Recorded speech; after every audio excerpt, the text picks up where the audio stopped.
Robert Straley at the WhiteHouseBoysOnline.com. I'm speaking today about school paddling, and I'm totally against it. Having been whipped and beaten at the White House, ironically, in 1963, nobody is going to study harder because they were beaten today. This goes against every principle. It undermines the teacher's ability to teach because you simply cannot beat goodness into a person or knowledge either. Paula, when I spoke to you about the Florida School for Boys, 300 some men came out after that story broke in 2008 and called me. I talked to about 130 of them, you know. And my former partner, Michael O. McCarthy, who sadly died during this, said, "We are living examples. We are the proof of what happens when you whip somebody. You know, what are the results?" And the results are that you are going to end up with some sort of disability, and in most cases it is a very big anger problem. It's a rage problem. Now, some of us were able to work through it. I had a business for 40 years. I just retired, you know, and not that this didn't stick with me through my whole life. I was a very angry person and hurt people in various manners and just couldn't get close to anybody. My friend Jerry Cooper, who received one of the worst beatings there, 136 lashes, and anger just rolls off that man like the scales off a dragon. And he is a multimillionaire, you know, in heavy equipment. He had a heavy equipment company. And then you have Dick Cologne, who owns an electrical company, a multi-million-dollar enterprise. And he too was whipped many times. He was a very small boy like myself. And but he is still scarred by that beating. He is just as damaged and angry as Jerry Cooper or myself.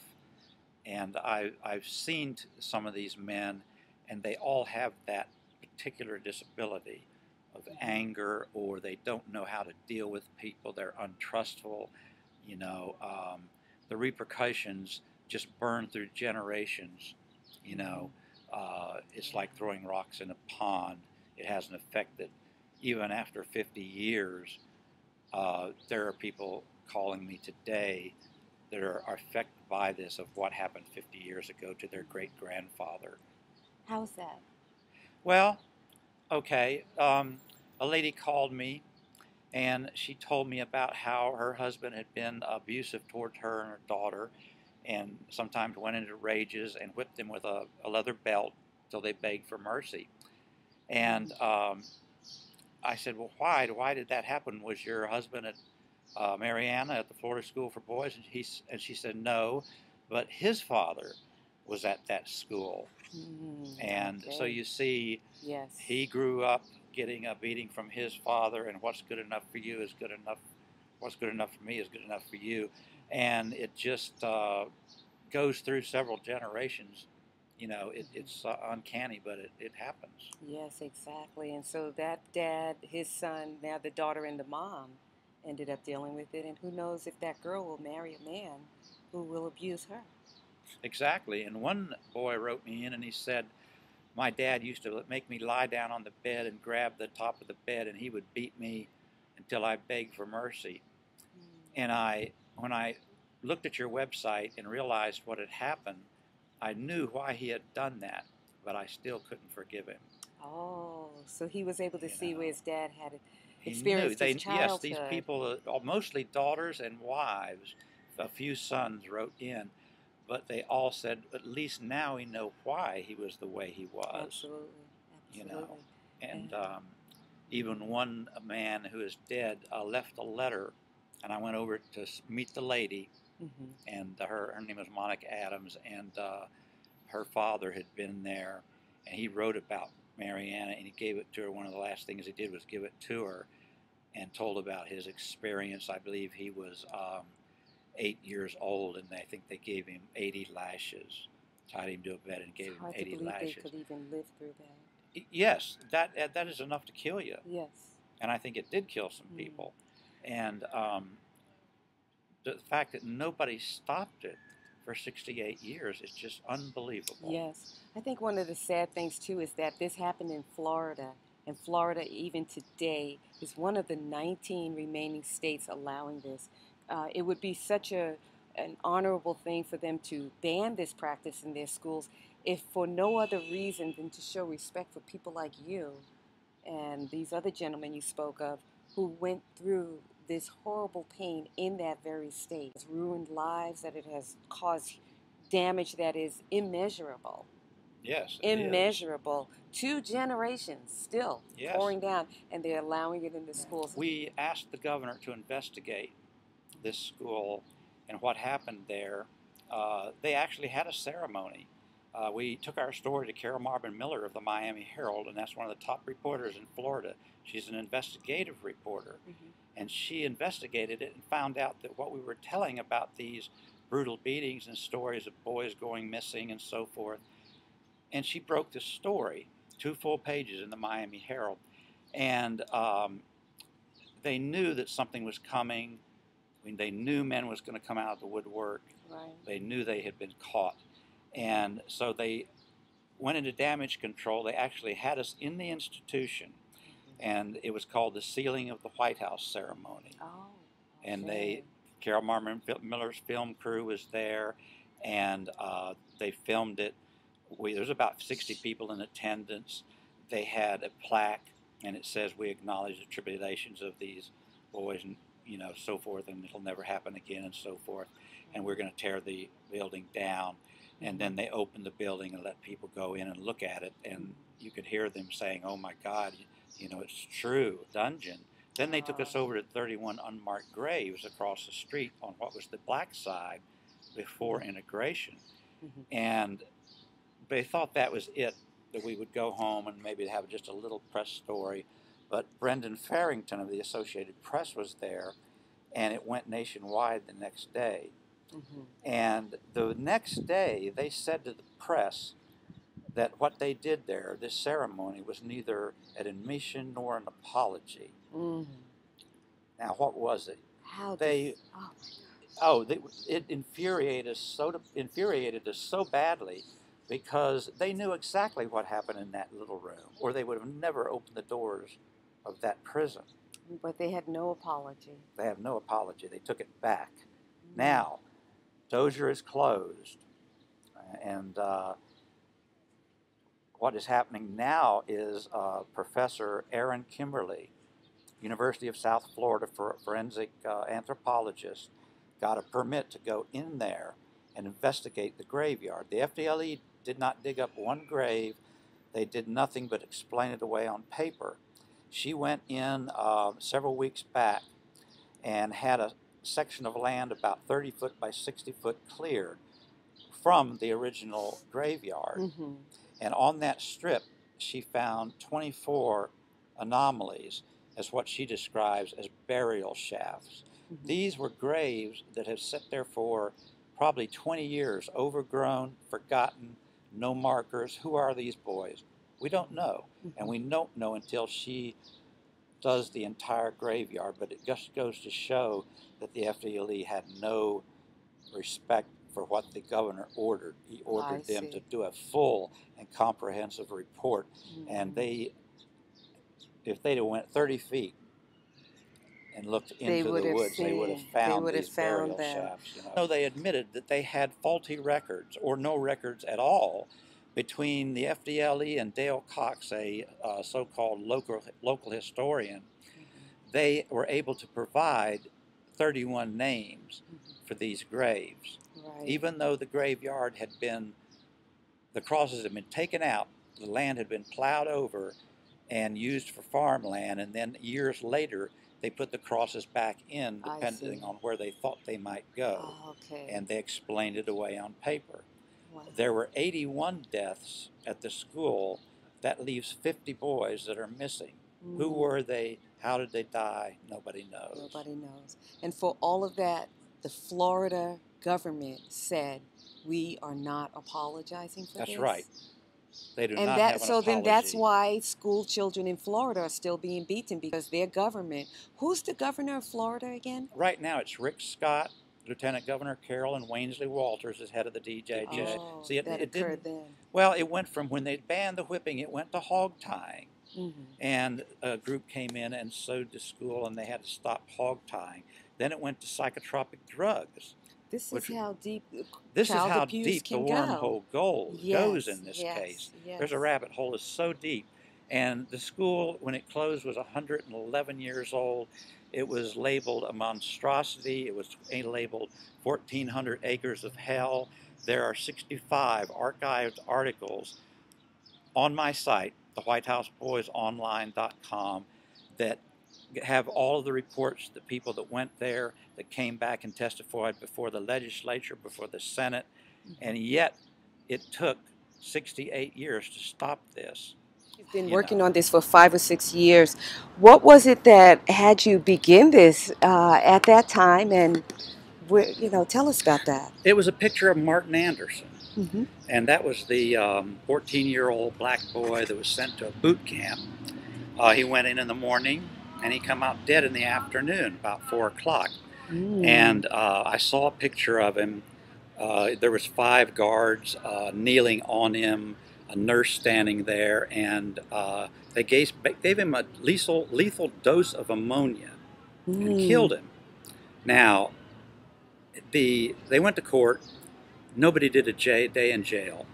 They just basically murdered that boy and got away with it. And I saw a picture of him at 12, and he looked basically like I looked when I went into Mariana. He was a young kid. He was skinny. He had a big smile, and the camera had caught a sparkle in his eye, And I always said it was a spark in a dead boy's eye that started this whole investigation. Wow. Because a friend, Monica Bordas, Mm-hmm.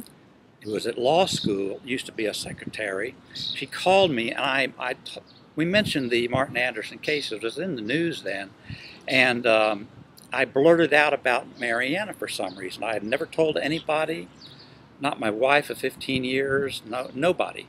And I said, I was at a camp where they whipped boys with leather whips, and some of them they killed. And she said, my God, you should do something. And I said, well, it was 50 years ago.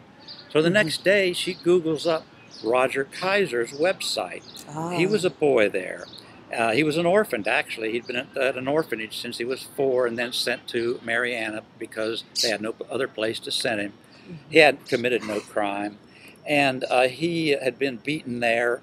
And he put on the web a picture of the White House, the punishment room. I see. And underneath of it was a description of his beating. And I read that, and I about fell out of my chair because just seeing that building sent cold chills through me. And we got together. I called him, I emailed him, and we talked. And then at some point we had to ask each other, could this still be going on? I said, have you ever heard anything about them stopping that, or a big scandal or anything? What happened, I wonder? Yes. And then we wondered, could this still be happening? And we said, you know what, we can't let this go on if it is. Yes. And so we took 2 months. I knew we couldn't just send a letter off to the press without some teeth in it. We figured if it was as abusive as it was when I was there, say in 1963, what was it like in 1910? And so we went back into the Florida archives, the Florida Correctional archives, the newspaper morgues, and we found years and years, 65 articles that I have on the website, thewhitehouseboysonline.com. You'll see 65 archived articles, all containing information about the whippings and who saw them, and who reported it to Congress, to the legislature, and so forth and so on. And this article that we sent out, when we finally drafted it, we sent it out to 150 news sources. And it landed in the hands of Michael O. McCarthy, who was a journalist, an activist, and he knew people in the press. Well, he knew Carol Marvin Miller of the Miami Herald, and he took the story to her. And she didn't know whether to believe it or not. It was so unbelievable, big heavy beatings like that, severe beatings, boys being killed. So she investigated it, and she found out it was true. Now, Carol Marvin Miller is one of the biggest reporters in Florida, you know, and when she puts something out, you know it's true. And the story broke, you know, and we were taken to the ceiling of the White House. But for us to find each other, for us to find Michael O. McCarthy, who had been a boy at that same institution, at the Florida School for Boys, and had received one of those 100-lash beatings. And when I talked to him, he said, I never thought I would ever have to live through this again.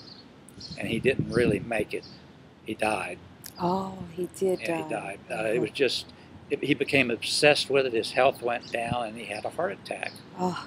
You know, and died. Oh. And he was a great guy.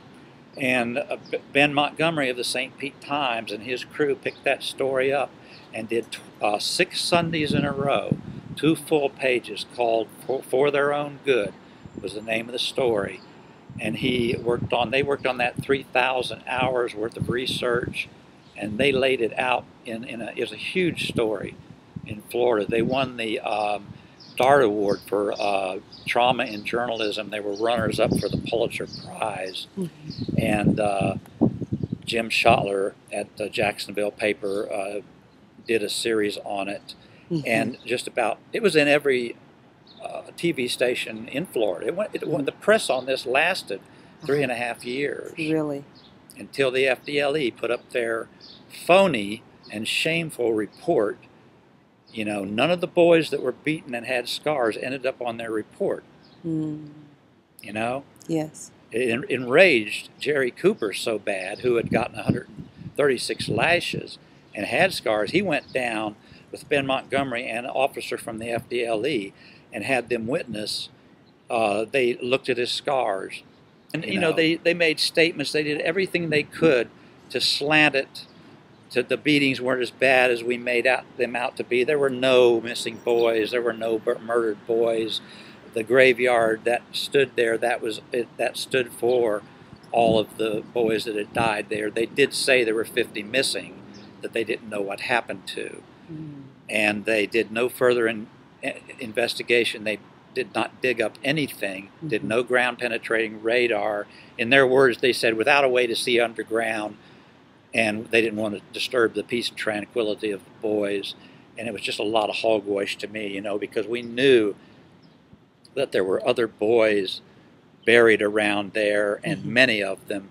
And of course, Professor Kimberly at the University of South Florida now has proof of that, you know. Oh, really? And is finding burial vaults that was hidden in the bushes. I see. Oh. A mere 30 to 40 feet mm-hmm. from where this happened. From where it happened. Paula, there are 4 overlooked death traps all across the United States that people aren't really aware of. And one are the church homes that are sponsored by different church entities, and they have boys and girls in them. Usually in each home it's either boys or girls. They don't put the both sexes in there. But they are on private property. You cannot enter these. The police cannot enter them. The governor couldn't walk into one. And these the girls are being raped, molested, beaten. The boys don't fare much better. The Attorney General did go in Texas to one spot. It was the Rebecca home, and Lester Roloff was the guy that ran it. And somebody that was there, either checking a girl in or visiting, saw a girl being whipped. And he put out a warrant to open the place and take a look at it. And the guy that owned Lester Roloff said, better a pink bottom than a black soul. And the Attorney General said it wasn't the pink bottoms he was worried about. It was the bruised and bloody bottoms, you know. So these exist all over the country, and they, because of separation of church and state and the fact that they're on public property, it's very difficult to get into them. The other one is these wilderness retreats. And they are all over the internet. If you have a troubled child, and let's bring them out into the fresh air and sunshine here and clean, healthy atmosphere, and we'll turn their lives around. Well, basically, you're sending your kid to a kiddie military camp practically, and they are 11 to maybe 16-year-old boys and girls, and they run them up and down these hills in 90 degrees heat, and they collapse. They die from heart attacks, from shock, from dehydration. And you don't hear anything about this, and of course, until somebody does die, and then they go in there and the fuss is made, and in most cases, perhaps the school is not closed down, and it goes right on. So if you're sending your kids to one of these camps, there's no guarantee that you're going to get them back alive, because there's been many deaths. The other one is juvenile facilities, of course. And the thing about juvenile facilities, they are understaffed, and the people that do staff them are not trained. They have no medical training. They're using restraints, and these are takedown restraints.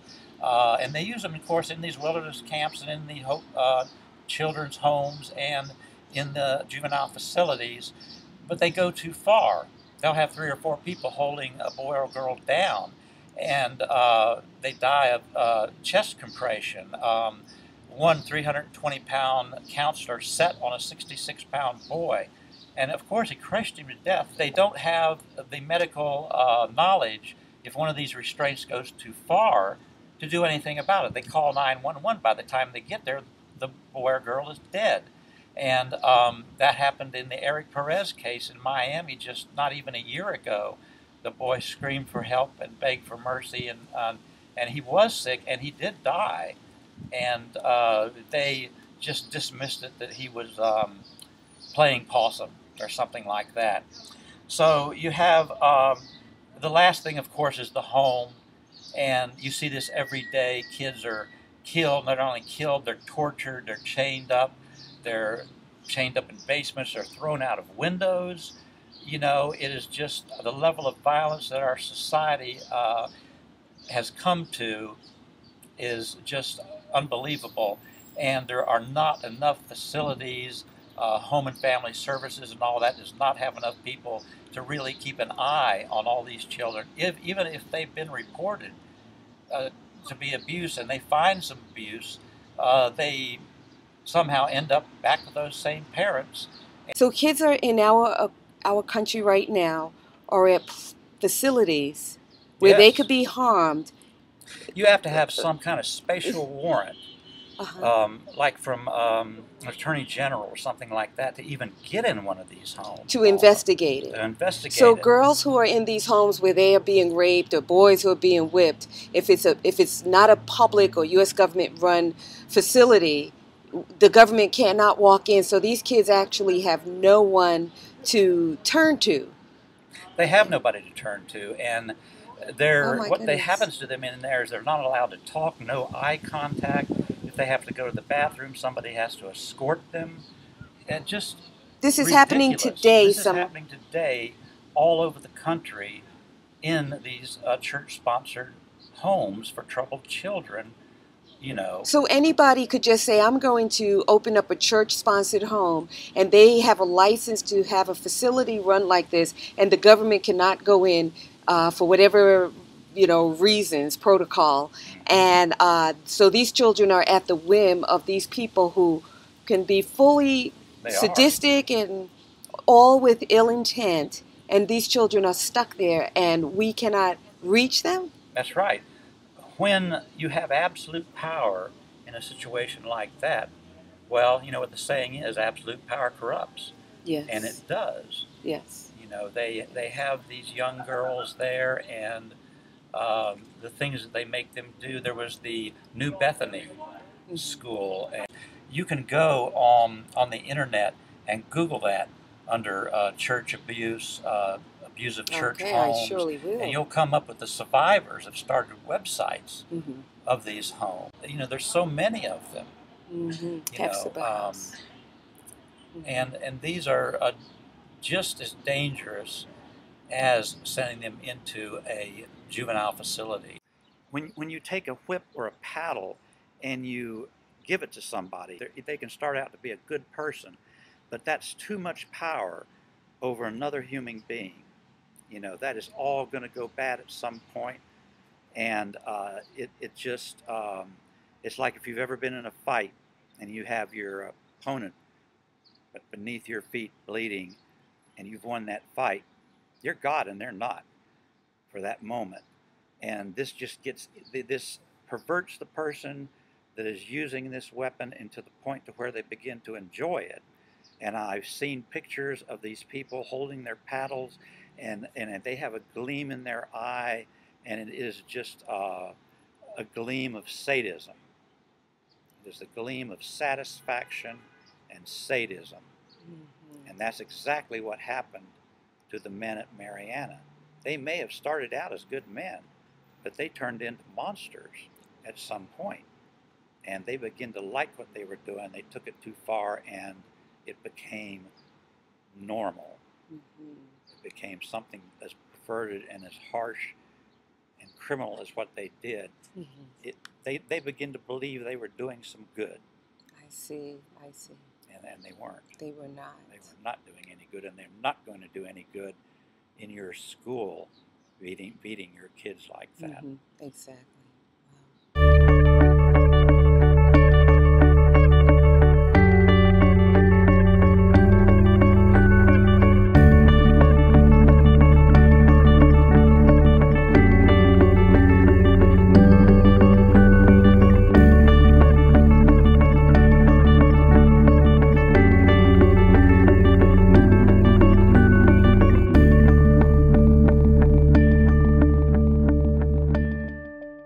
And yet, it took 68 years to stop this. How long is it going to take to stop the school beating? Yes. It just seems like such a simple thing they could do. It is, and it's so...